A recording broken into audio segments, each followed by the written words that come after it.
દર્શક મિત્રો, પાટવી ગુજરાતી ન્યૂઝમાં આપ સૌનું હાર્દિક સ્વાગત છે। સમાચાર પર કરી નજર। વન નેશન વન ઇલેક્શનનો કોંગ્રેસ દ્વારા વિરોધ કરવામાં આવ્યો। વન નેશન વન ઇલેક્શનના હેતુસર બંધારણમાં સુધારો કરવા માટેના વિધેયક અનુસંધાને વધુ અભ્યાસ માટે બનેલ સંયુક્ત સંસદીય સમિતિ સમક્ષ કોંગ્રેસ પક્ષના પ્રતિનિધિઓ સાથે ઉપસ્થિત રહીને બંધારણના મૂળભૂત મૂલ્યો, સંઘીય વ્યવસ્થા અને લોકશાહીની રક્ષા માટે તર્કસંગત અભિપ્રાયો રજૂ કર્યા। કોંગ્રેસ પક્ષનું સ્પષ્ટ માનવું છે કે વન નેશન વન ઇલેક્શન દેશના બંધારણીય માળખા, રાજ્યોના અધિકારો તેમજ પ્રજાના લોકશાહી મેન્ડેટ પર સીધી અસર કરતો પ્રસ્તાવ છે। આ સુધારા દ્વારા સત્તાનું કેન્દ્રીકરણ કરી રાજ્યોની સ્વાયત્તતા ખતમ કરવાનો પ્રયાસ થઈ રહ્યો છે, જેનો કોંગ્રેસ પક્ષ સખત વિરોધ કરે છે।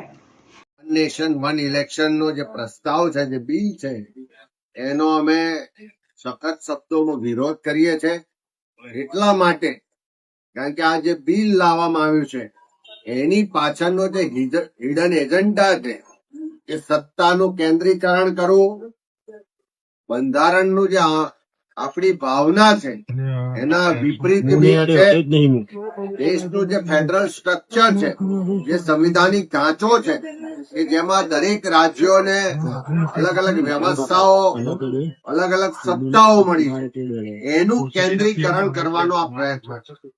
સાથે સાથે જે બિલના પ્રાવધાન આપ્યા કે કોઈ રાજ્યમાં સરકાર સામે અવિશ્વાસ પ્રસ્તાવ આવે કે કોઈ રાજ્ય સરકાર એ સરકારનું ભંગ કરે તો એવા સંજોગોમાં મધ્યવર્તી ચુનાવ નહીં થઈ શકે અને થશે તો બાકીના પીરિયડ માટે જ કરવામાં આવશે।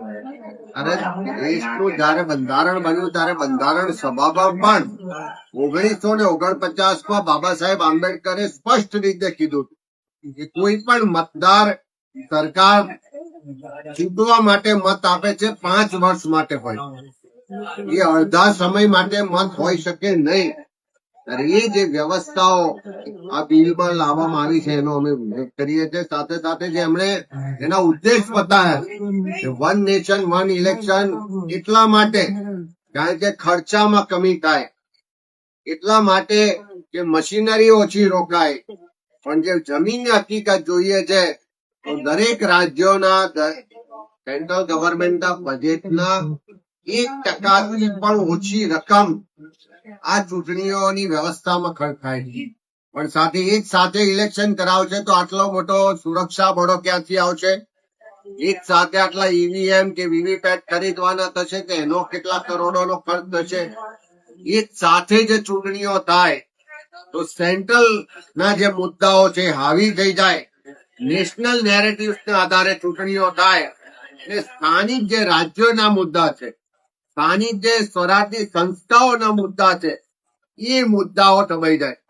એક સાથે લોકસભાની ચૂંટણી થાય, એક દિવસે વિધાનસભાની ચૂંટણી થાય, એક દિવસે કોર્પોરેશન, જિલ્લા પંચાયત, તાલુકા પંચાયતની ચૂંટણીઓ થાય તો મતદારો પણ ભ્રમિત થશે કે કયા મુદ્દાઓ આધારિત મત કરવું, કયા મુદ્દા આધારિત સરકારો બનાવી, કયા સરકારોની વિફળતાઓ છે એનું એસેસમેન્ટ કરવું। એ મતદારો પણ આમાં મોટા પ્રમાણમાં ભ્રમિત થવાની શક્યતાઓ।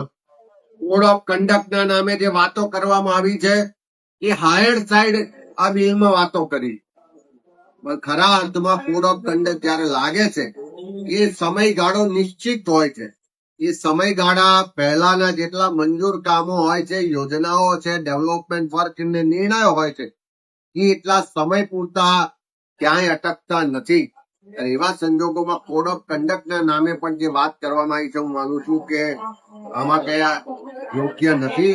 ત્યારે અમે આ બિલનો વિરોધ કરીએ છીએ। આ દેશનું જે ફેડરલ સ્ટ્રક્ચર છે એની વિરુદ્ધમાં છે, બંધારણની ભાવનાઓની વિરુદ્ધમાં છે, રાજ્ય સરકારની જે વિધાનસભાઓ છે એના અધિકારોને સીમિત કરવા વાળું બિલ છે, સત્તાનું કેન્દ્રીકરણ કરવા વાળું બિલ છે, અને એની પાછળનો જે હિડન એજન્ડા છે એનાથી રાજ્યોની સ્થાનિક સ્વરાજની સંસ્થાઓની જે મુદ્દાઓ છે, જે લોકોનો મતનો અધિકાર છે, એ સીમિત થઈ જવાની પૂરેપૂરી શક્યતાઓ છે। એટલે એનો અમે વિરોધ કરીએ।